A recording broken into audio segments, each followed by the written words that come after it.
welcome back to Everybody Loves Raymond. It's the only Everybody Loves Raymond rewatch podcast currently active on the market today. So as we like to say, you're stuck with us. I'm Adam. I'm joined by Alex Shear, as always. That's me. And hi. The man formerly known as Mike D, but presently known as Mike E. You don't need to blow my cover like that, Adam. I'm a little offended, but that's okay. It's important to establish which Mike you are because we're joined by a very special guest today who comes through us through our previous guest, Olivia Hartle, who continues to be the best booking agent that we have ever not paid to book this show. Mike Wersch is here. Mike, you're a writer, an actor, a lover, I assume. So that's why we wanted you here today. I am all three things. Primarily the lover part, because we also, like Andy and Ray in this episode, we have a lot of questions about women, men, Christmas. So we will be throwing to you. I'll be here, arms wide open, ready to catch. Creed style. Well, thank you so much for joining us today, Mike. First question we ask every one of our guests is, how'd you meet Ray? How'd you come to know him? So I won't say it was appointment television growing up, but it was definitely something that would be on. And if it was on, I would sit down and watch it. And I've seen a fair share of Everybody Loves Raymond just by virtue of being born when I was born and growing up when I grew up. And you know what? I like it. It's just a generally pleasant show to watch. That is the experience of most people that we've talked to who there's two camps. There's I've never heard of this show / I hate this show. They share a camp. And then yeah, I remember that show. It was pretty good. Very few people are like each of us. I watched it all in syndication.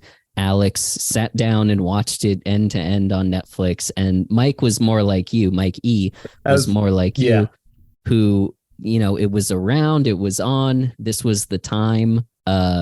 Your parents enjoyed it, if I recall. Yes, that's right. I do remember there were, because I was very young when I was growing up and watching it, there were a few episodes where they were like, well, we can't watch this with you, and they would change the channel. Pretty sure this was probably one of them.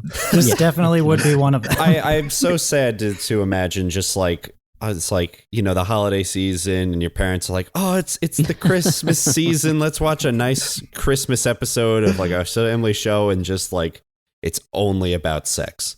I like to imagine that there were families around the country who taped this episode on their VCR. And, look, the Christmas episode just aired, but we're going to save it for Christmas morning, everyone. And then they all went downstairs, and before they could open their presents, oh God, they all had to watch the magic hands. And then from that group of people, there's probably a small subset that was just delighted with what they saw. Oh yeah, Merry Christmas to me. Yeah. That changed a select few people's lives forever. That episode. Yeah. Wow. So Mike, Ray was not appointment television, but what for you was? What was like the show for you, or one of the shows growing up that you really actually wanted to see? So this is no longer true. This hasn't been true since probably high school, but I loved watching wrestling, WCW, WWF. That awesome. Was appointment television if I could do it. That's fantastic. So did you have a favorite wrestler? Did you have, or one like particular storyline that you followed? Mankind, Mick Foley continues to be the greatest, and he loves Christmas as well. It's just incidental. And he does the whole mall Santa thing. There's a great documentary. I think it's called I Am Santa, and Mick Foley is in that documentary. And so are a bunch of other Santa Clauses, and it'll pull at your heartstrings. It's a good Christmas watch. Wow, So sounds funny. beautiful. I don't go deep in the world of wrestling, but I do love the idea of just a world famous wrestler putting on the Santa garb just for wholesomeness. That sounds really, really fun. Yeah. Of all the wrestlers, his physique is good for it, but you know. Oh, that's awesome. You don't want Santa to be too jacked. I think, rippling, oily muscles. You want Santa even- with No, a little absolutely. bowl Even full in of that jelly. new In my that opinion. new like kind of Die Hard but Christmas movie, Violent Night, they got the dude, the Hopper from Stranger Things, to do it, not Vin Diesel. David Harbour. And it was That's it. perfect. That's it. Mike and I saw that for like 2 days before Christmas. Mike, or bad Mike, not guest Mike. And just Mike E. Yeah. Yeah, Mike yeah, that's it. Yeah, Mike E. yeah. And just an absolute treat. I like how your distinction between them is Mike E is a value judgment, but Mike W is just he's just the state of It was, being I don't know, guest. first thing that came to mind. Yeah. I was just gonna ask, were you a big fan of any other sitcoms, or were your two main forms of entertainment, was it wrestling and Raymond? Was that I still watch Jeopardy, and I watched that growing up a Okay. lot. And first, I like Seinfeld. yeah, classic. Seinfeld was a good watch growing up. Yeah, you'd be surprised, or maybe you wouldn't be, but a lot of the guest stars who show up on Raymond also did one episode of Seinfeld or 2 episodes of Seinfeld as different characters. So it's really the same kind of wheelhouse. This, Frasier, somebody who was a guest star in this episode was on an episode of Wings. Oh, really? Which is like the tier below, but is still like that same wheelhouse. Wow. Wheelhouse. There you go. Oh, that's interesting. So what are you watching now? We always like to ask to draw a contrast. Let's see, what are we watching? We just finished Wednesday, Oh, Ooh, how is that? enjoyable. Like it. It's a good campy fun, and if you like the Addams Family, I think you would dig it. fantastic. Kind of a modern twist on a classic. That's You're exciting. really selling it. Yeah. And this is Everybody Loves Raymond, sponsored by Wednesday on Netflix. We wish. Oh my gosh, we wish. Oh, but a show the only show I recommend to people, because I don't like to recommend anything to anyone, because that's how you disappoint people. But Severance is just top notch. It's really good. Wait, is that the one? I've seen. I haven't watched it myself, but I've heard all about this. Is this the one with I might be getting it mixed up with Succession now that I'm thinking of it. Isn't the one with the Succession, family, Vince. right? The family, fam- the business. No, you're thinking of The Sopranos. I'm thinking they all start with an S. They all start. Yeah, they are S shows. Severance is the about, S-averse. Severance is about there's a procedure you can get that will separate your work life from your home life, Oh, interesting. and the people who have had this procedure done, and just what goes on. So is it like you just forget everything from your workday when you go Yeah. home, and vice versa? Yeah, you have like a work mind and a home mind, and they do not intersect. Oh my God, I want So that. you don't know what happens at work. You don't know when you're at work. You don't know what happens at home. These people don't know like what their deal is. It's fascinating. Yeah, I saw that looked good. It's getting harder for me to justify not paying for Apple TV Plus at this point. Like they finally got, when it was just the morning show and that Tom Hanks submarine movie, I was like, no, it's not worth it. But now they've finally got some good stuff on there. They so, got Severance. They got Ted Lasso too. Yeah, they I don't care about that. I You don't keep care about hearing Ted Lasso? I keep hearing about it. I gotta watch it. I'm the only one on the Ted Lasso train. It's great. It's a good one. Yeah. The only Thank you. Ted Lasso I care about is the rodeo clown that delivered me when I was born. All right. I feel like there's a story there. We don't have time. Was this We during a just rodeo? don't have time. Yeah, mid rodeo. So what you have to know is that my mother was a famous rodeo clown. This guy was like a lesser rodeo clown. He's more like a clown. Like the rodeo clown just there's like a second tier. Yeah, so my mother, she was mid, bull distraction. Her water broke, and she was running, trying to get back to the pen and hop over the wall. And as she was lifting herself over the wall, of course, I fell out. Luckily, Ted Lasso was there, and of course, he lassoed, wrapped around me perfectly, kept me from hitting the ground. And just by the strength of the umbilical cord, her hopping over the fence pulled him over the fence as well. And he was able to then, get her down like in a supine position and pull me out and snip the umbilical cord. Thank you, Adam. That's an image that I'm never getting out of my mind. So that's the story. We don't have to keep it in. Anyway. Yeah, that's it. So yeah, Apple TV. Yeah, that's good stuff. Yeah, check it out. Highly recommended. So, to recap, it sounds like Ray was a minor part in your life, but I'm making a little bit of an assumption here. He embedded himself into your subconscious and has been with you throughout your entire life, and everything that you do and think and are is because of having watched Raymond. Is that what I'm hearing? That is absolutely. Well, maybe I don't realize it, but I think that is true, and I think I've just had a breakthrough in this very moment. I'd also like to add, because I just remembered this right now, when I was leaving New York, my friends threw me kind of like a going away thing, and we went to a comedy club, and Raymond himself showed up at the comedy club. What? Unannounced. Wait, really? Yeah. And did a set? Did a short set. It was probably like Wow. 10, I want to say probably longer than 10 minutes. I don't know. We weren't timing him, but he was great. He was funny, enjoyable to watch. That's awesome. I think I heard he used to be like one of the hardest working comedians when he was doing it, because he would go to like 5 clubs a night or whatever, 5 nights. It was just like all the time drilling his set. That's awesome. That's super cool. How is he looking? Really cool. Is he looking good? He looks the same. Healthy? He just all I remember about his set was just basically talking about what an idiot his son is. Wow. Some things never change. Yeah. History Family man, repeats family itself. humor. Yeah. I think it would be funny if Ray did like a vulnerable,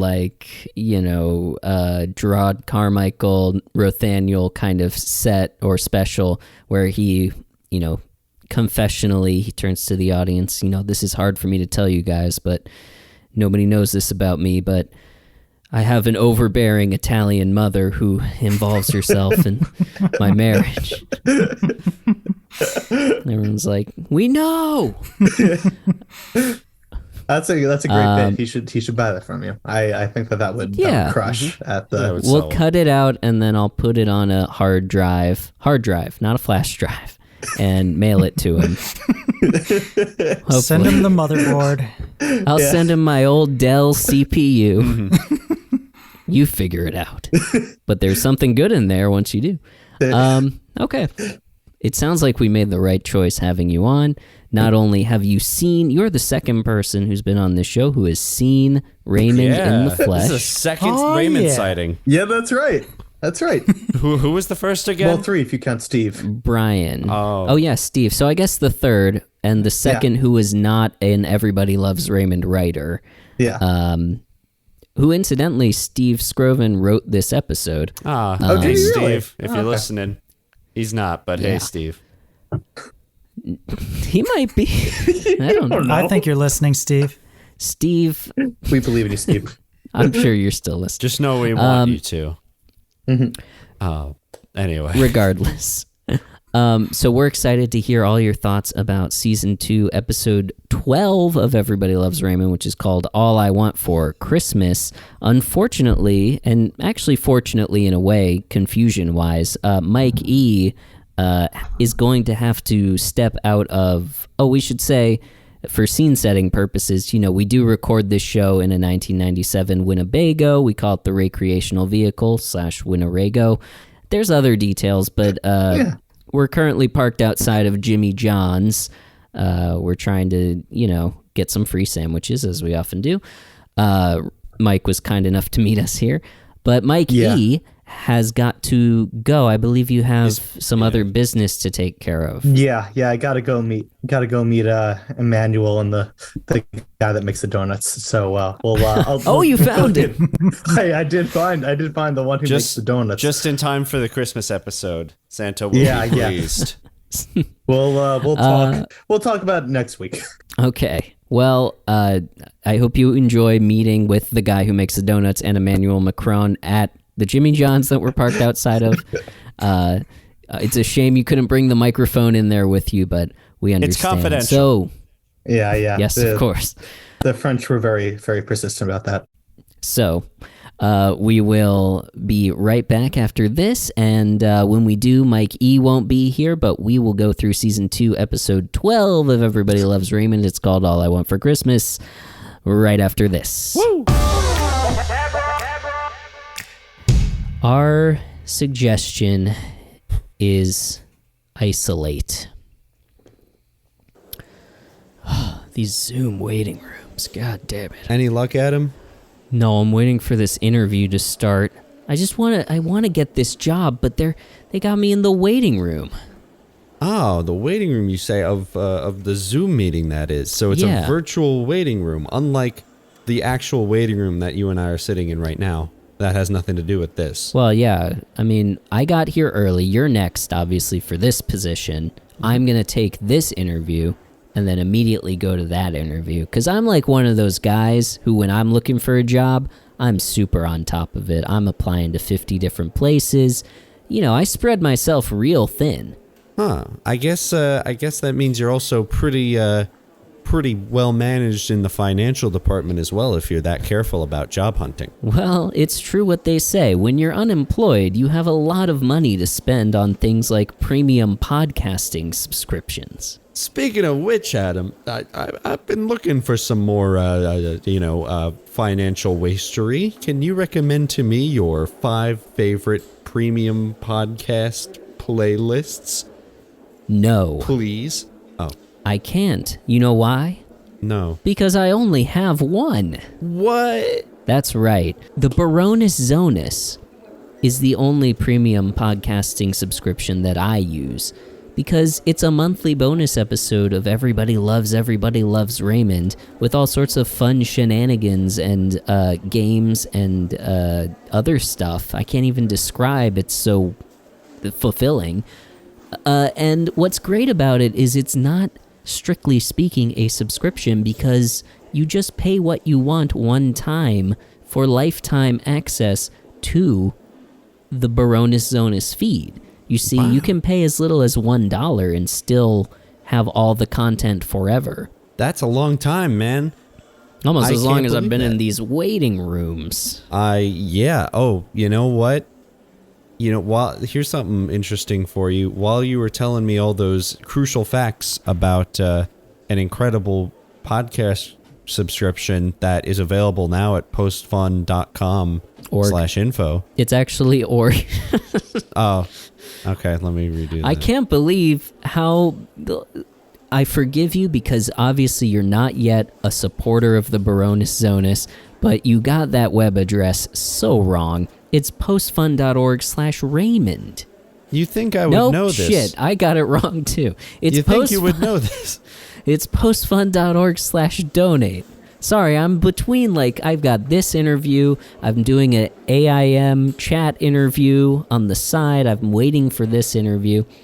Forgive me, I'm a little jumbled. That's okay. You know what? A lot of pressure is about to be relieved from you, because I'm pretty sure you're not going to get the job that you're applying for via Zoom interview, because they've been listening for the last 40 seconds. Huh? And we're back. Welcome back to Everybody Loves Raymond. We're going through Season 2, Episode 12 of the show. It's called All I Want for Christmas. Incidentally, IMDb says this episode is named after the song All I Want for Christmas Is My Two Front Teeth. Really? But the song All I Want for Christmas Is You came out in 1994. So I find it unlikely that they were at least unaware of the other song. I believe the two front teeth thing because it's just classic Christmas song. I will say the reason this is the episode, well, aside from loving Christmas, the log line on IMDb is just, on Christmas Day, Ray tries to have sex with Deborah. That's it. That's the log line. Yeah. It does pull you in. It does. Like, what do you mean? What do you mean? So it's really immaterial what song this episode was named after, because it's barely about Christmas in any sense. This is a sexy episode, so it follows that it would be the sexier song, which is not the Two Front Teeth song. No, that's not a sexy that song is on the... Okay, so the sexiest Christmas song is obviously... This Christmas, the fireside is blazing bright. That one. And the least sexy Christmas song to me is probably Frosty the Snowman. Why? Why? Because he's Frosty's a bit of an ice queen, as they used to say in the 70s about women who didn't want to have sex with them. But I always found Dominic the Donkey to be less sexy. I've never heard that one. What is that one? Oh, it's the Italian Christmas donkey. Do you want me to play it for you? Yes, please. Okay, hopefully it works. It's by Lou Monte, and I didn't need to look at the thing to know that. Oop. So it'd be difficult to make love to this song, obviously. Speak for yourself, man. I've heard this before. Okay, yeah. La la la la la. Yeah, okay, that came back to me. Yeah. Wait, you're saying you haven't made love to that song? I'm saying that I've tried several times unsuccessfully. It has a really good rhythm to it. I wonder if it's, maybe there's some like nasty, kinky thing happening in the background where Lou Monte, that donkey sound is actually the sound of his bed while he's making love to Mrs. Monte. Yeah. I like that song because it doesn't take anything for granted. They do not assume that you're familiar with Dominic the Donkey because they clarify the Italian Christmas donkey. Mm-hmm. Like Rudolph, they set the scene a little bit, but it's like, all the other reindeer. This is just another reindeer. Whereas Dominic, you have no frame of reference for. They introduce him. Introducing. They also ask if you recall the most famous reindeer of all, which of course you would, because he's the most famous. I'm trying to think about like how many people could name like all the reindeer other than Rudolph, and then who would know Rudolph. And I have a feeling that Mike's absolutely right. More people know Rudolph, and therefore the beginning of that song is completely arbitrary. Yeah, I agree. So anyway, overall impressions of this episode. How did you feel about the quality, the humor, the plot, and emotional depth and dynamics of All I Want for Christmas, Mike? I'm gonna start with one quasi tangent, which is that Peacock and Paramount Plus start the episode completely differently. Really? How so? Which matters. So Peacock has the introduction, the intro song, and then it also has a little scenelet up top. Which, the cold open does matter. Overall, I was disappointed by the lack of Christmas in the episode. It didn't have to be Christmas. It could have been any Tuesday, any day of the year. But they decided to set it on Christmas, especially because his family is constantly over, I think, possibly every episode. So it doesn't matter that it was a holiday. It could have just been That's also any true, day. yeah. Very. So that was odd. And then, there was... It's 97, I think, when it came out. So there's still some kind of archaic man-female tropes as far as sexual intercourse and and the dialogue around it goes. I watched it with my wife the first time, and then I watched it again, mostly by myself. And I did enjoy it better the second time because I think I had like inoculated myself against whatever chauvinist bullshit was in there. But yeah, that's, I guess, I don't know. Did I answer your question? You certainly did.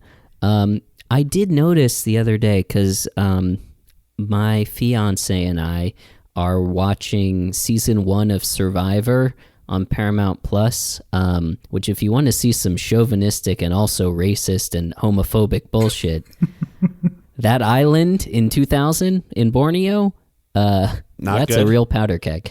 But I noticed that because they ran an ad for Raymond on Paramount Plus, which makes sense because it's CBS. So I was unsure if maybe we were going to have to all sign up for Paramount Plus or share my login for Paramount Plus moving forward, like whether it was leaving Peacock or not. It doesn't appear to be the case, but it's a possibility. So we've got 7 more seasons to go after this. We may have to climb the mountain. Oh, God. That's the slogan that I wrote for Paramount Plus, climb the mountain. It sounds like too much work for, for something like that, where it's like we don't want to make people feel like they have to, watching our shows are the equivalent of an climbing uphill a battle. Yeah, exactly. Paramount Plus, watch the mountain. Be the That's mountain. easy. Paramount Plus, put a quarter in the little binoculars thing and look at the mountain from far away. Alex, what was your overall impression of this episode? I really enjoyed this one, and I do agree with what Mike said in that like the lack of Christmas was a little jarring because for the last like 6 weeks we've been talking about this one like it's the Christmas episode, like off camera. So it's like going in and it's just like, wow, this is not Christmas. And like, I don't know, like Mike, when you talked about like the chauvinistic parts of this show, like I completely agree with you. The show is just outdated in a lot of ways, but it's also like scared me a little bit because like my mind did not go there after 2.5 seasons and like over half a year of doing this show. I have just not even like, I don't even like think to call that out anymore, which That's true. We are indoctrinated. which does concern me like on like just a human decency level. But I did like, there were a lot of jokes here that made me laugh. I think my absolute favorite was Robert when Ray was holding the wreath in front of his pants. Yeah. Saying, "Oh, we usually hang ours on the door." That was probably the hardest I've laughed in all of season 2. Honestly, like it Wow. really killed me. So I mean, for me, the number one most important thing about Raymond is like, if I have a good time, I'm happy, and I enjoyed this episode. Adam, back to you, my friend.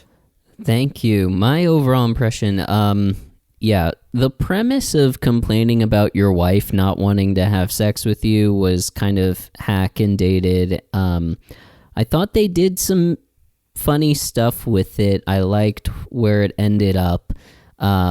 I didn't think like anything framing the scene where the parents came over with Robert was not super engaging, but I loved that dynamic of Marie, Frank, and Robert are over, which is already, intrusive nightmare, but also Ray is horny and Deborah's horny. Double trouble. Yeah.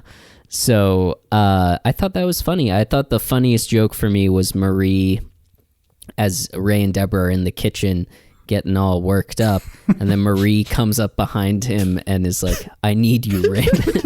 That's true too, yeah. That was my favorite joke. But I thought it was a pretty funny episode overall. I think, the not wanting to, like the whole scene with Andy and Aaron at the press box was a lot of that like the male gaze on this conflict, and it was like not particularly, and Andy is usually good. Is he? No, not like a good person. Andy's a freak. Oh, but that's what you meant. Andy Kindler is a good performer usually and really sells these, any scene that he's in. But that one just didn't work for me because of, you really felt that like male, like chauvinistic kind of thing. But let's start going scene by scene through the episode so we can criticize it more minutely or celebrate its small victories. We start with the cold open, which apparently is not on Paramount Plus. Ray and Deborah are scheduling something in their date books, and they're talking about, we've had 2 appointments this month, and you canceled the last appointment. Allie comes up and asks what an appointment is, and it's sort of implied throughout the whole... I picked it up pretty quickly that it's a sex appointment. Allie asks what an appointment is, and they say it's like going to the dentist. Allie's like, okay, and she walks away. And then I don't remember what happens Ray says in between this. Yeah, Ray's like, oh, so sleeping with me is like going to the dentist. Yeah. I wasn't sure if there was something before that, but yeah, Ray says sleeping with me is like going to the dentist, and Deborah says, lay back, relax. I really don't remember. I should have written this down. And you won't feel a thing. Yes, that's what it is. You won't feel a thing. That's the punchline. Which I thought was a nice little pocket joke. That whole scene was... I don't have any complaints about it. I like seeing Deborah and Ray both on the same page about this stuff. And it seemed like they really both wanted to find a time in their busy schedules to be intimate with each other, which is great. And we want that for them. I'm not thrilled about where it goes after this, but any reactions to that scene? Well, I didn't see it the first time because, again, there was no cold open when I watched the first time. But it definitely kind of packages the entire episode a little bit better. Because otherwise you start in the following scene, and that's got a different vibe to it. Yeah, it helps to have that context that they're trying to, make this work and put effort into doing it, so that you feel Ray's disappointment or frustration in the next scene. And that it just makes a little more sense. Yeah, absolutely. Yeah, otherwise he just seems nuts. Yeah. Okay, yeah, let's cut to that. Ray is getting ready for sex in the bedroom, and he's doing all these little physical things, like pumping himself up and getting sensual. He home alones his armpits. He puts some cologne on them and then sticks his hands it's in Old there. Spice. Yeah.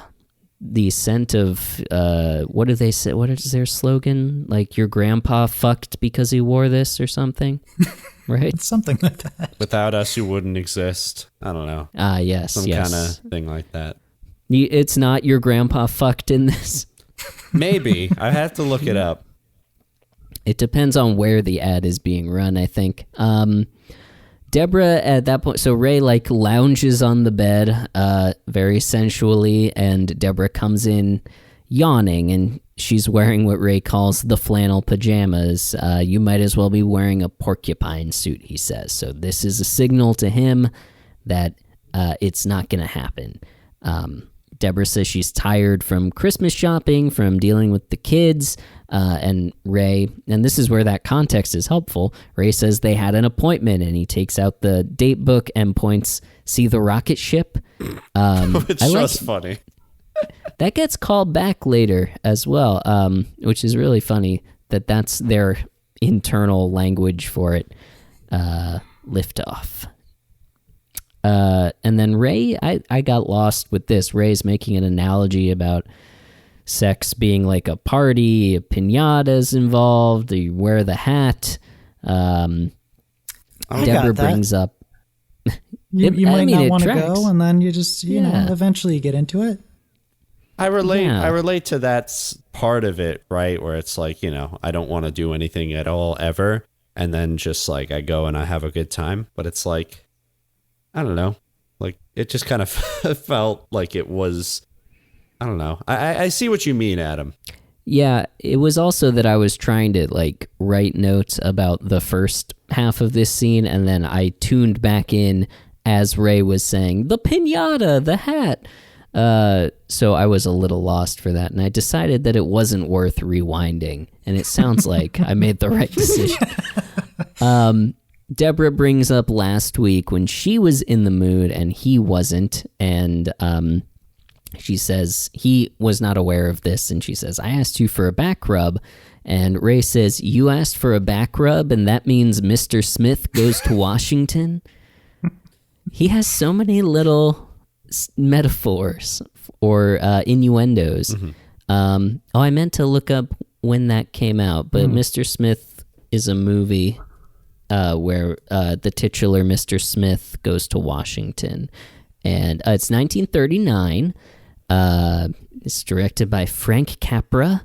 A naive youth leader is appointed to fill a vacancy in the U.S. Senate. His idealistic plans promptly collide with corruption at home and subterfuge from his hero in Washington.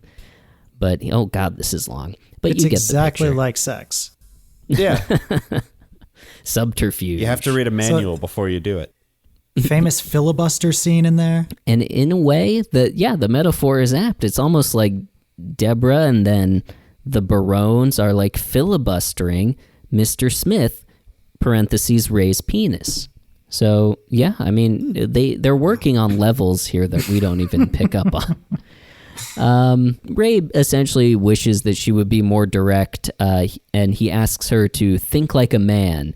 And Deborah, as she is getting into bed, laying down, turning off the lights, says, I'm completely disregarding your feelings, which I thought was a nice, clap back from Deborah. That was a good burn. I agree. Yeah, solid burn.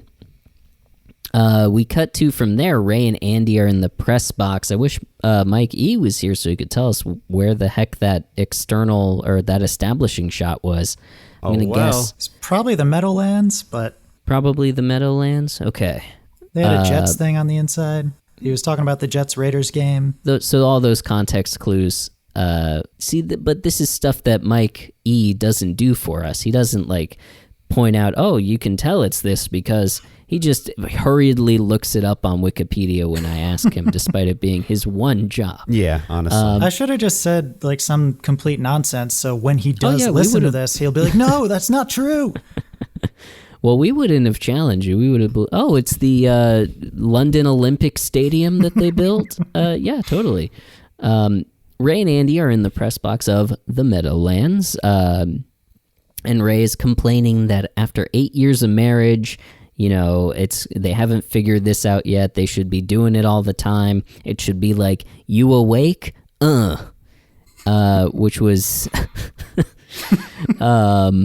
yeah, I mean, problematic on a couple levels, but at that point, Aaron walks by, who we've never met before, apparently also a sports reporter or a sports person of some capacity. Which I think this is the first woman we've seen at Raymond's, work life. Yeah, I don't think we've seen a woman before, except Deborah. It's possible in that episode, working late again, in the background, there may have been a woman. Maybe. I did not look. Yeah. That's true. Surprisingly, we haven't been counting women on this show, but we should start. That's good. That's good. All right. Erin is played by Christine Cavanaugh, who was very successful in the 90s as a voice actor for children's TV. She was Chucky in Rugrats. She was Dexter in Dexter's Laboratory, and the pig, Babe, in Babe. But she was also in Jerry Maguire, and she was on Frasier as well as Cheers, but she played different characters. So very successful. She retired in 2001 and died in 2014 of unspecified causes. Wow.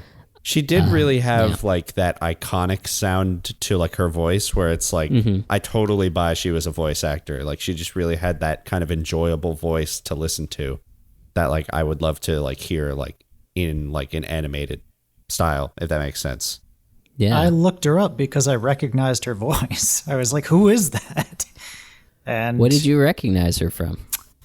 Oh, Rugrats, Dexter's Laboratory. I think those are the two main ones. But you hear her elsewhere in other cartoons as well. I think Powerpuff Girls, she might have been one of them. Wouldn't surprise me. Yeah, I definitely, he was really like nailing, I don't know what her, actual accent is, but that like Long Island, New York, like she was really delivering that really well. Andy flags her down to ask her about women, and basically yells at her, "Why can't I score?" That's his question for her.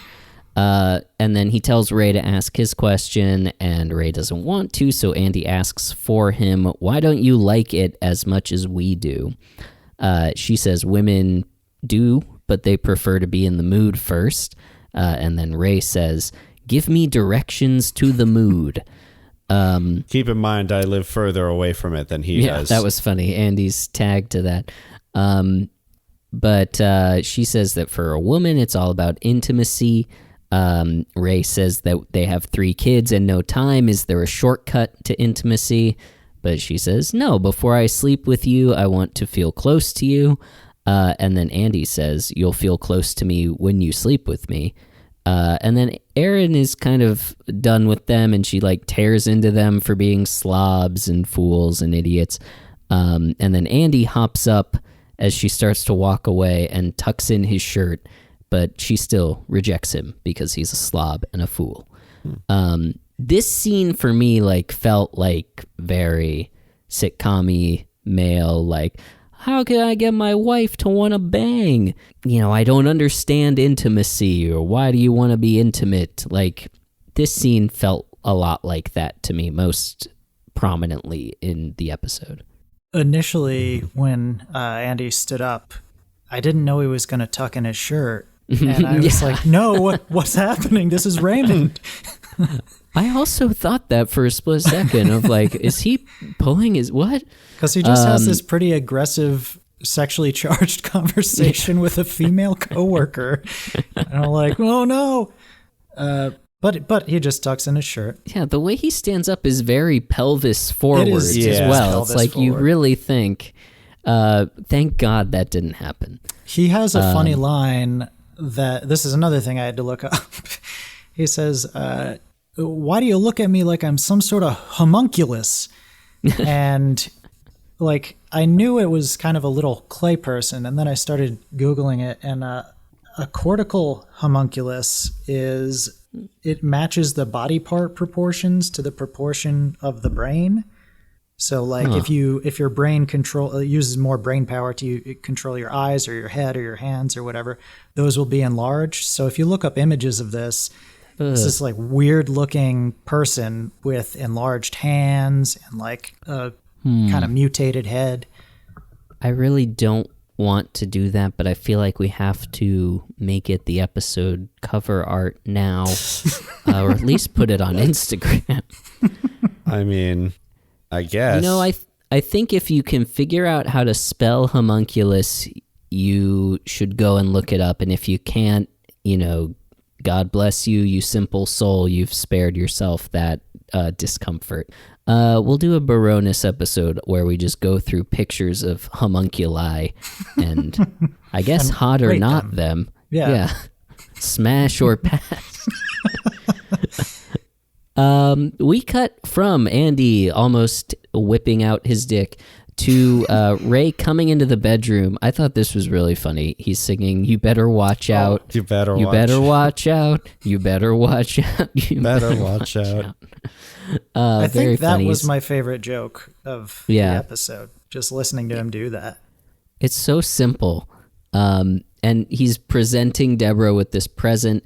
It is magic hands, and it's a thing. You put it on your hand, and it vibrates so that you can give an enhanced massage, I suppose. I couldn't figure out whether this was real or not. I looked for it for a couple minutes. There's plenty of like magic hands, like bed, like massage, like, like an old motel where you put a coin in and the bed massages you, like that. I was able to find, but I was not able to find a little thing that you put on your hand to massage your wife. Regardless. I'm sure it exists. Yeah, I'm sure as well. I don't think it's used for the purpose that Ray uses it for in this scene, or as this progresses, perhaps it is. I found this to be almost, this is one where I wouldn't want my kids in the room as Ray is massaging Deborah. And also the way that it's framed and where his hand is going, like it's fairly pornographic for this show. Honestly. Don't you think? Oh, no, very much so, yeah. Yeah.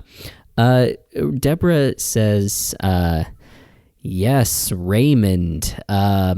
Apparently this is the first we're learning of this as the audience. She calls him Raymond when she's ready to go, which is interesting if you peel back one layer from that and notice that Marie also only calls him Raymond. Oh. So I think Raymond's got some mommy issues. Yeah, put that layer back on top of that. She says, this is about to be a special occasion. Then Ray, excited, he jumps up to do something and then gets the magic fingers caught in her hair. And that's where it all falls apart. It's pulling on her hair. They're rolling around, trying to get untangled. And they are not going to bang, we find. We cut to, from here, Ray is downstairs. This is the first mention of Christmas in this episode. Ray is downstairs doing one of those old school like sweeper things that you use on a carpet. And he's singing, he's cleaning up and singing In the Ghetto, which is a 1969 song recorded by Elvis Presley and written by Mac Davis. It was a big hit. It's basically about a kid being born into the ghetto, and he falls into a cycle of poverty and violence, and then another kid at the end of the song is also born at the same time, and it perpetuates this cycle. It's probably not a, it's a little problematic in this day and age, I imagine, but a fine song altogether. He's also wearing Santa boxers, and we find out later the kids gave it to him. Deborah comes downstairs, and she's watching him clean up and sing his song, and she says that he gave her a shiver because he looks sexy. He's wearing the boxers, he's taking care of the house, he's just being an all-around good guy. Ray says, sweeping? That's what does it for you? And they start making out. And Ray at that point pushes her away and says, what are you doing to me here? It's Christmas, Allie's up, my parents are coming over. You've activated the launch sequence now. So there's the callback to the little rocket ship on the date book. I didn't catch that. I hope he doesn't yell liftoff during or contact or no. What He does a Jimmy Stewart impression. Come on, Adam. It's time to go to Washington. Jesus. I wonder if Mr. Smith ends up in the moon. I don't know. He does offer to get whoever the moon in It's a Wonderful Life. Oh yeah, that's true. So you want the moon? I'll get you the moon. So there's the connection. That's obviously what Ray was doing. Is he's a huge Jimmy Stewart fan. Also, he finds himself. He just thinks that the rocket is the best possible metaphor for his penis. He unites his two passions, and there we go. I think we're gonna end up, by the end of this show's run, linking literally every piece of media that has ever existed to Raymond in some way. It seems unlikely that with 200-something episodes... No, we're going to do it. No, I was going to say that doesn't happen. Oh, okay. Yeah, no, we're going to do it. Yeah. Because I feel like we've already got 25% of all of media ever done, It's true, yeah. There are a lot of references in this show. There are. So Ray, you've activated the launch sequence now. And then at that moment, the door opens and his family comes in, Marie, Frank, and Robert. So he grabs a wreath, which, thinking about a wreath is probably the worst thing that he could grab. He given that it's a big highlighted hole in it. the middle, It's just to hide his boner. And he holds it in place there. Robert gets the button on the scene. He says, "Nice. We usually hang ours on the door." Which, if Ray can hang the wreath from his boner, that's pretty strong. more power to him. Like that's impressive. That is impressive. Wreaths they're kind of heavy. It depends on, and this looked like a heavy one with like pine cones and ribbons and stuff in it. It's like even holding up a plain wreath is kind of impressive. We'll do a Baroness episode, Alex, where we see, maximum load. Maybe not that phrasing, but No, I like that phrasing. how much you can lift. So Ray, so we go to a commercial break from there, and then when we come back, Ray goes upstairs to put some clothes on.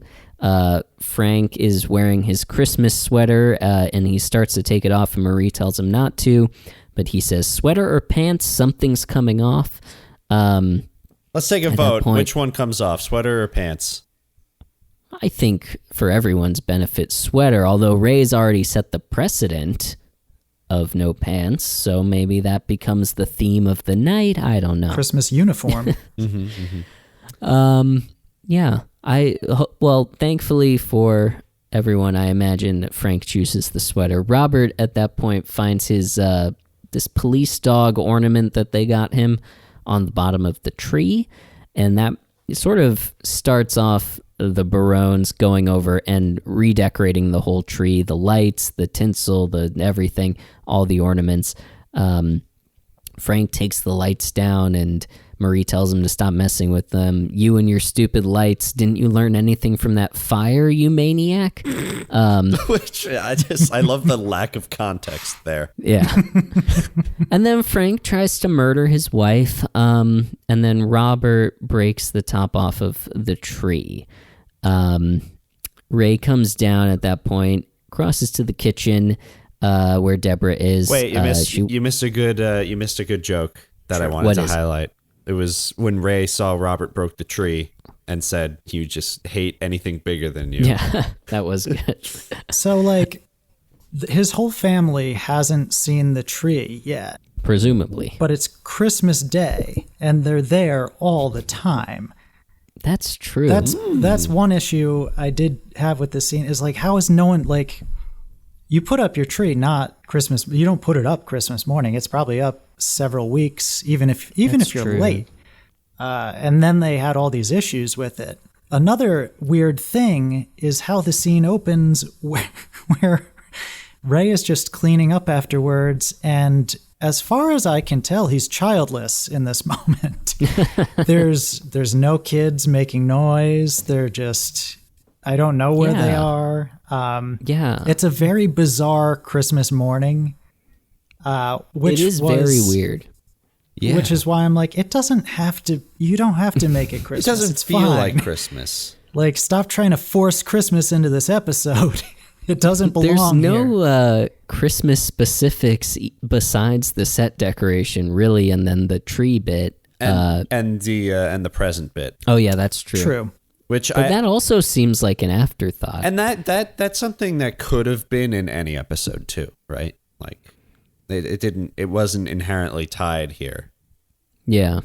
Also, Robert can break the top off of a Christmas. He's like a freak of Robert nature. has ripped a shower head out of a wall. We've seen him he broke a bidet somehow. He what did he kill? He crushed something to death of Mice and Men style. I don't remember. Was it a kitten? I don't know. But we heard about that as well. Like, Robert is has superhuman. Superhuman strength. I think he's impervious to fire as well. Didn't we find that at some point? Yeah, a tree is nothing to him. Also, at the end of this episode, he seems to leap up to Ray and Deborah's bedroom windows. That's right. I love the idea of just seeing all of the shots of Robert that are just mentioned in the show, of him ripping the entire bathroom wall out, leaping 30 feet in the air. Like, should do a supercut. Yeah, that would be good. We'll call Brad, see if he'll agree to do that. I have a feeling he will. Oh yeah, I was going to say, it's possible that the reason they're only redecorating the tree now is that Ray and Deborah are out of the room and they can do it freely. That's true.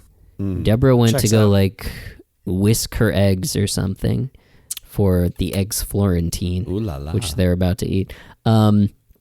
So yeah, Ray crosses to the kitchen and Deborah's in there and she starts fixing his buttons, which is a very intimate activity.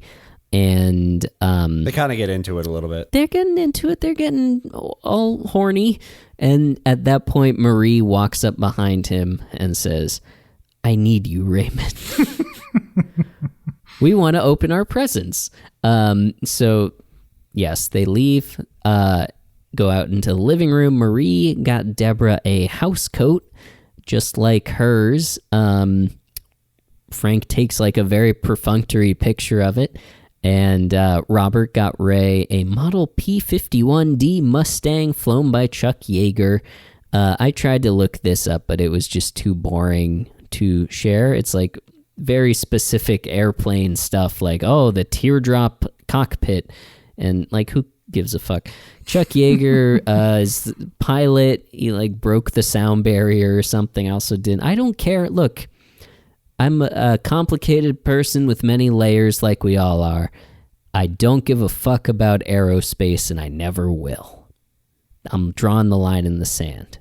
How do you feel about rockets and launch sequences? Well, metaphorically speaking, I do love liftoff. There's nothing better. Where was I? Yeah, so P-51D Mustang, but Ray got the visual gag of Robert handing Ray this huge gift and Ray quickly hiding his tiny gift also is very funny. Ray got Robert some golf balls. I thought it was very nice of Robert to try to make Ray feel better. Oh, these are nice golf balls, and 3 of them. But Ray says Robert should take the plane over to his house so that it's safer. I thought Robert's face when Frank had them turn for the picture was very funny. Like classic misery on Robert's face, but a smile nonetheless. Deborah tries on the house coat and asks Ray what he thinks, and he says, I just got a shiver. Calling nice back to earlier. Call back, yeah, full circle, but not a good shiver. We sort of fade to them eating dinner. Robert says that Deborah's eggs Florentine were extraordinary. Eggs Florentine is eggs Benedict, but with spinach, and sometimes with spinach in place of Canadian bacon. You're welcome. I hope you enjoy going and making that.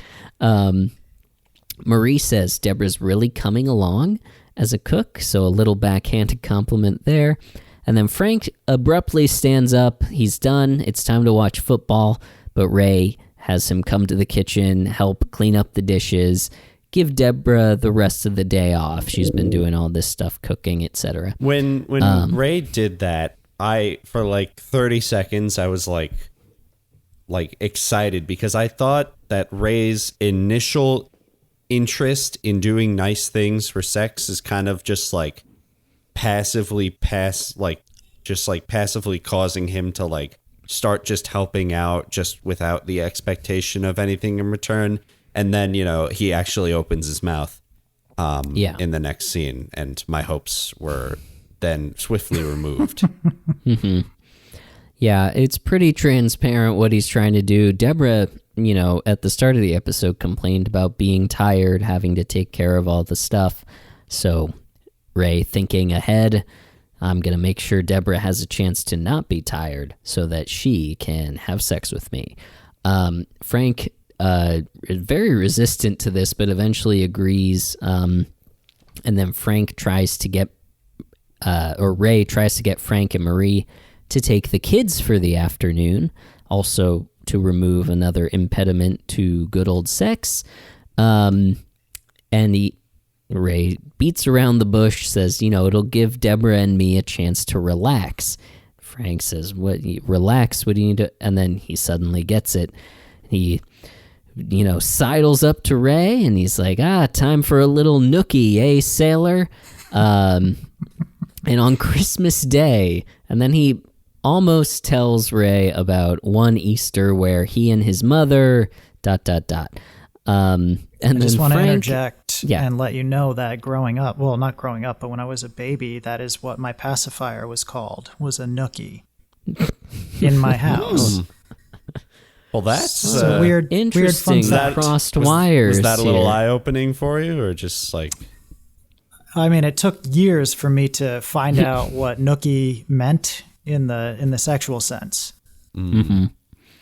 And years after that to go into therapy and untangle the connection that was forged. The knot remains tight.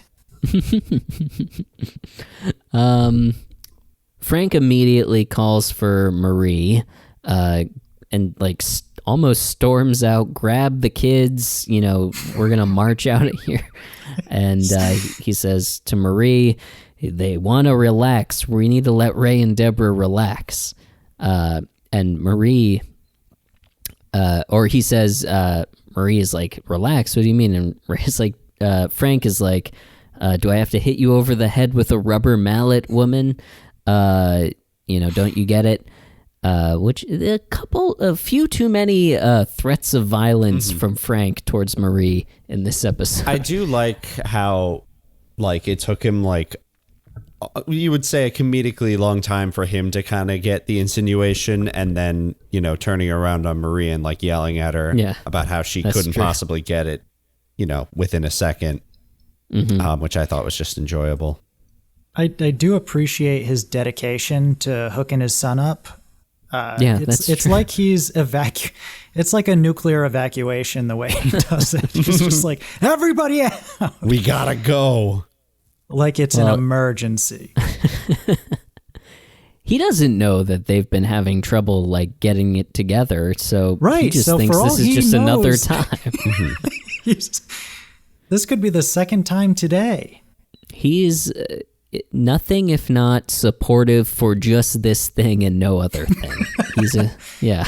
Which it seems strangely fitting for Frank to be supportive of just this. His priorities line up with this pretty well. Marie realizes, and I thought her line read of, Raymond, it's Christmas Day. The baby Jesus was just born. Robert comes in with the plane. He's like, oh, we're ready for takeoff.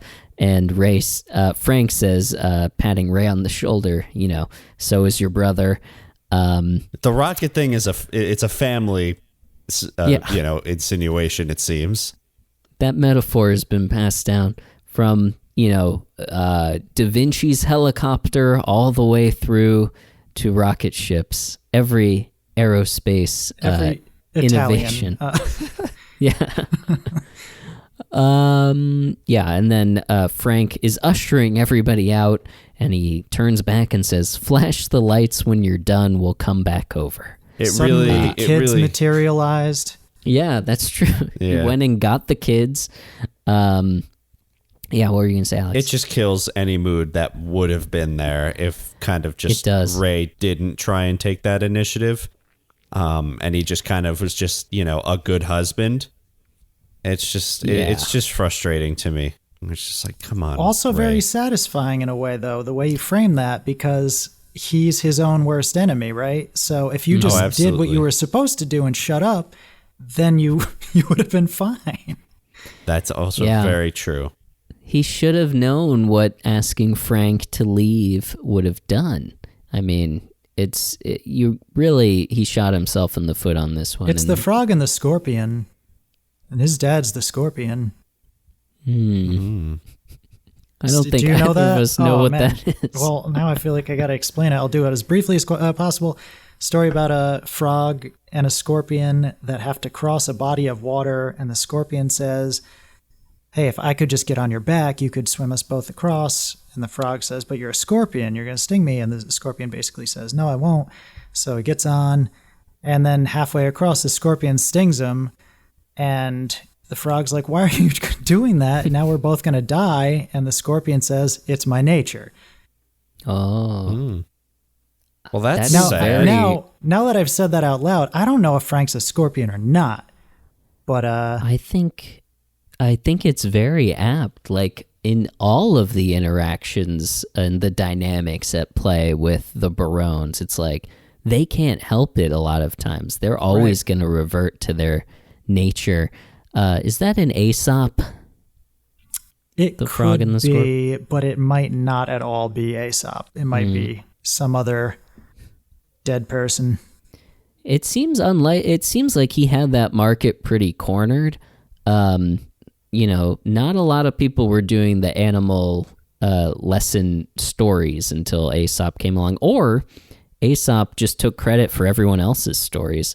Bit of an asshole. AESSOHLE. An Aesop. An asshole. So yeah, they leave, the door shuts, and Deborah is just done. She goes off upstairs. We cut to Deborah annoyed in the bedroom. Ray enters. She says, "The moment has passed." And Ray is still trying to convince her to do it. And she says, "You don't want me to fake it, do you?" And Ray really has to think about that.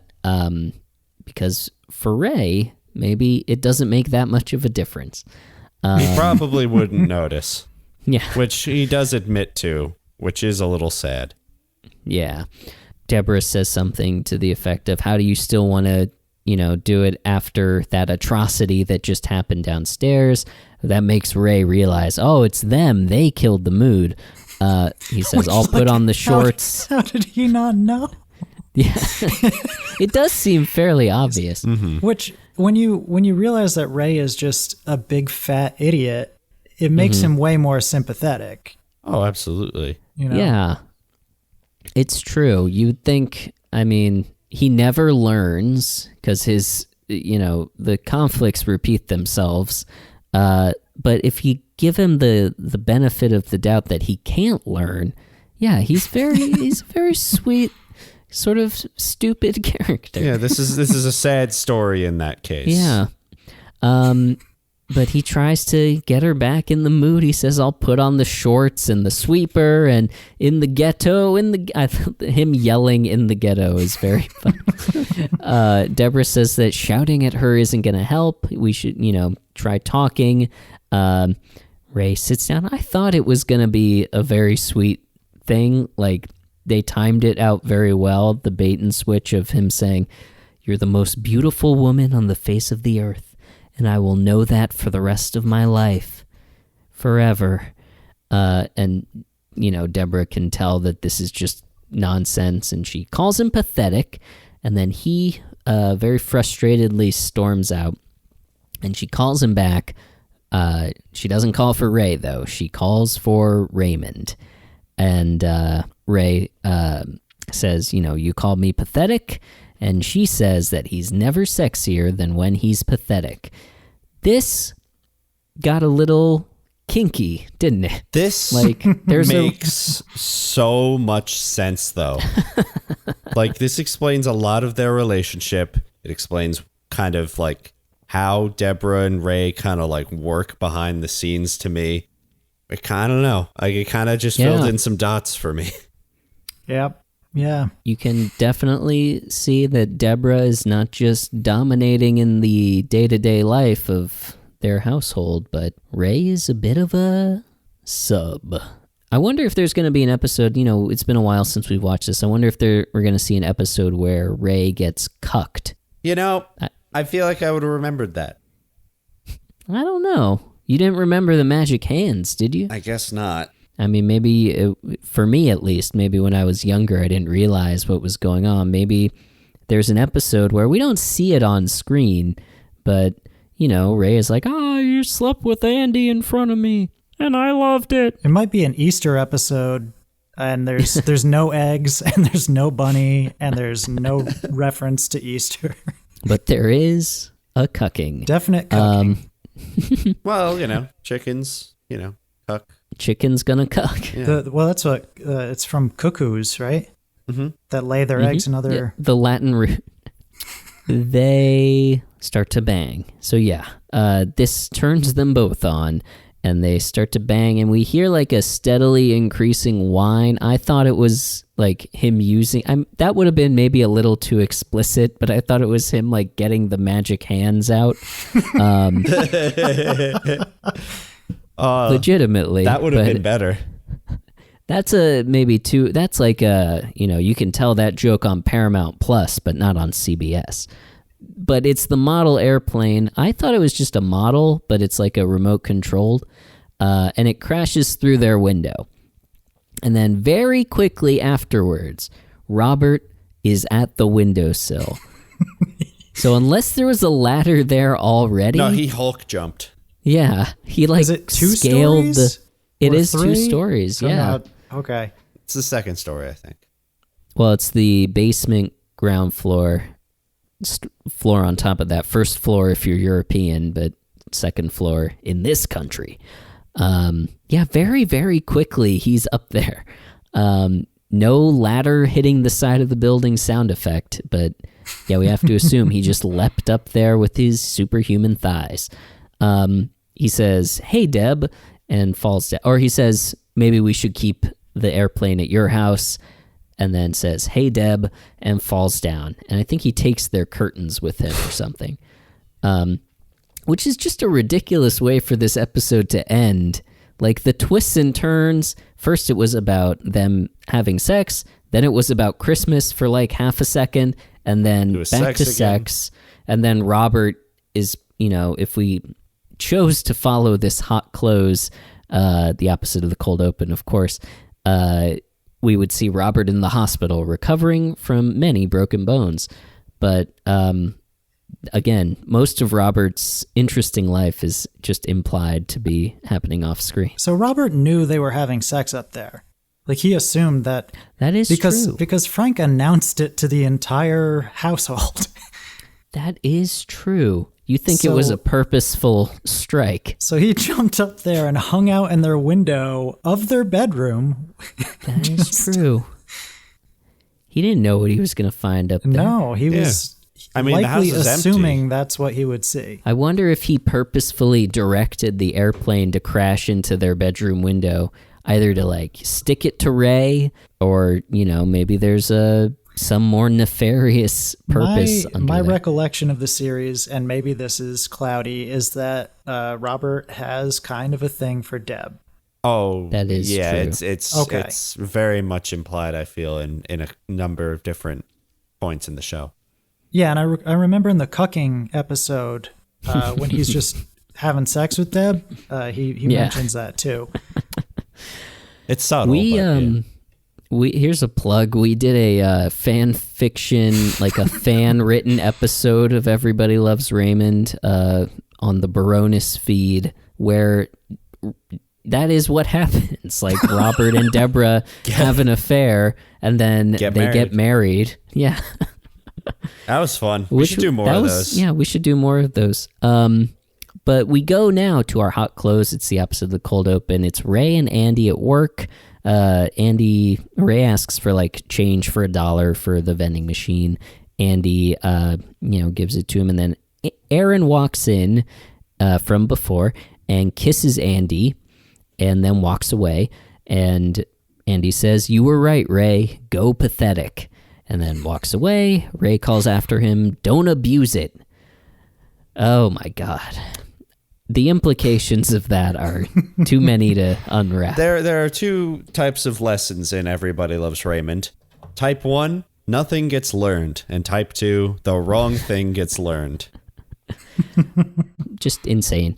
So now let's turn to our classic barometer. It's the scale from 1 to 10 on which we rate Ray's performance as a husband, brother, son, lover, sweeper.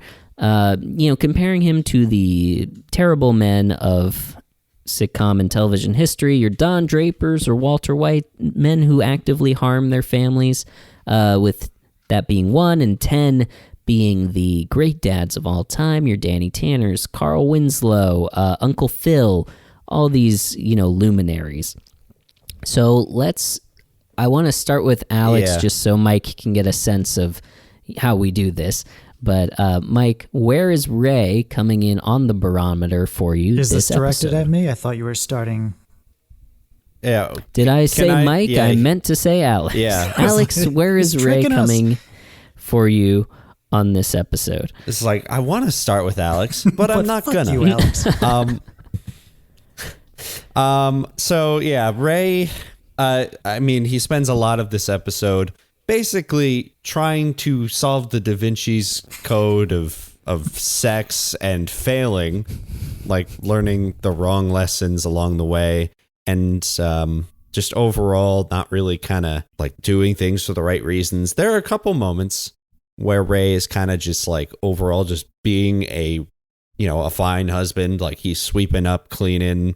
In the middle of the episode, Deborah said he played with the kids all morning and all that stuff.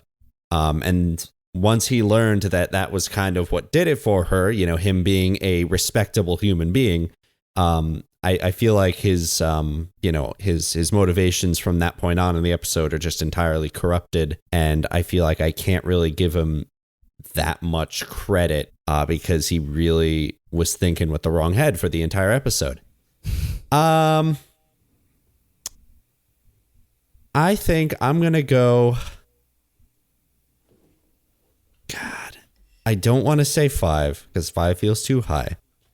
I think I'm going to go with a straight 4 out of 10. He was overall not a great husband, not a great brother. He bought his brother golf balls for Christmas.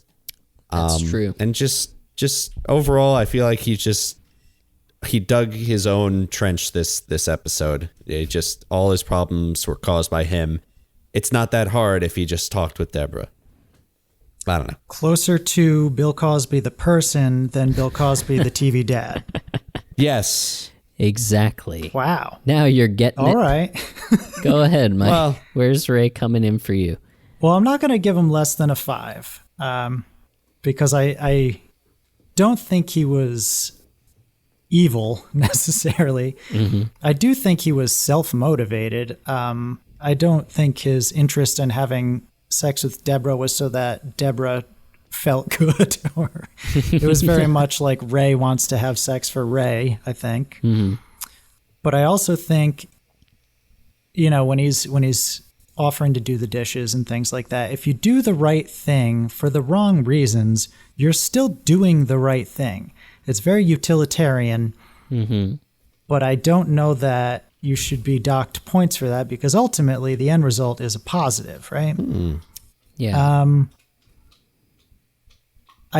He definitely learned the wrong lesson with the pathetic thing, passed it on to Andy, who for some reason that it just happened to work. I don't think that it would work with every woman you encounter. That's true. I'm going to give him I'll give him an 8 because you mentioned 8? Yeah, he played with the kids on Christmas morning. He cleaned up afterwards. No one asked him to do that. And he did buy Deb massage hands, magic hands. Again, for him, it was self-interested, but she got a pretty sweet back rub until her scalp was nearly ripped off. So I'm hopeful that Deborah will use the magic hands of her own accord. But maybe she'll get some utility out of it. I think that's the secret, like, evil genius of the magic hands. Like, you can't really massage your own back with it. I'm not talking about your back, Alex. Oh, I'm I'm innocent. Yeah, I forgot you're just a cherubic little naif who came off the street. Terrible word choice on all fronts. God, that was such a sincere reply from me too. That's so funny. Okay, for me, I'm gonna be more on Mike's side than Alex's side. I'm gonna be a little more generous to Ray. Not 8. That's very generous, but I'm gonna go. Ray's almost perfect. Yeah, it's very good. I don't know if we've ever given him 8s before. No, he's gotten an 8 once or twice. Occasionally. For me, I do think, his motivation is pretty suspect throughout the whole thing. I think he tries. I don't think that he should have asked Andy for advice. That's not going to get him anywhere. But I think he did try to take Aaron's advice, I think. He wasn't happy about it, but, getting the magic hands, trying to create some intimacy, and it was going well for a while. And then it seemed like, Deborah was ready to go until he blew it by telling Frank. And then they ended up finding I guess they found a sexual dynamic that works for them after 8 years of marriage, which, we have to applaud them for. And I always give Ray a bonus point when we can confirm that he had good old sex, but I don't think we ever confirmed it in this episode, unless they kept going after Robert fell out the window, which is possible. I'd give it a hard maybe. Yeah. I'm not going to put in any sound effect to the effect of, he just had sex, but I in my personal headcanon, he did. So I'm going to give him a 6, seems right, because,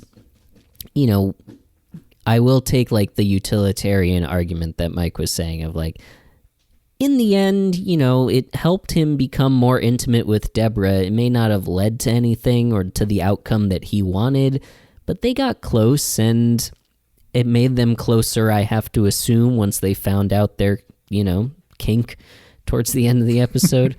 And, Andy being a little like pest or whatever is one thing, but Ray did help him form a relationship with somebody, so that's pretty nice. He's a good friend in that regard. I'll give him a 6. So altogether, that's going to average to. Can I bump up to a 5? You and Mike kind of turned me around on this a little bit. Not a lot, but a little bit. Speaking of, Mike E left this sealed envelope where he has put his barometer rating for this episode. So let's play the tape recorder of the drum roll, and I will reveal that Ray. Okay, so it says, "Oh shit, that's a really tough one. I guess a 4.5. He was kind of whiny, but ultimately it's good to want to screw your wife, I suppose." That sounds like our Mike. That sounds like Mike. Frank gets a 2 though. But 4.5, yeah, I agree. Frank really blew it. Means our average is coming to 5.9 this episode. Not bad. So since we've come back from the break, we have been very close. 5.5, 6.2, 5.9 now, were our last 3 episodes. So we are really lukewarm on Ray. And that's how we're ringing in 2023. When is the last time I gave Ray an 8 in season 2, episode 9, The Gift, where he gave Frank an aquarium. I don't know which if I thought was very kind of him. I don't know if I've ever given Ray an 8. You have given Ray. Oh wait, I was looking at you. Oh, actually. okay. I guess I gave Ray an 8. That was you. I gave Ray an 8. Well, I gave Ray a 9 for that episode. I gave Ray an 8 for Why Are We Here, the season 1 finale. And I don't remember anything about that episode. But hey, that's not bad. 5.9 is pretty good.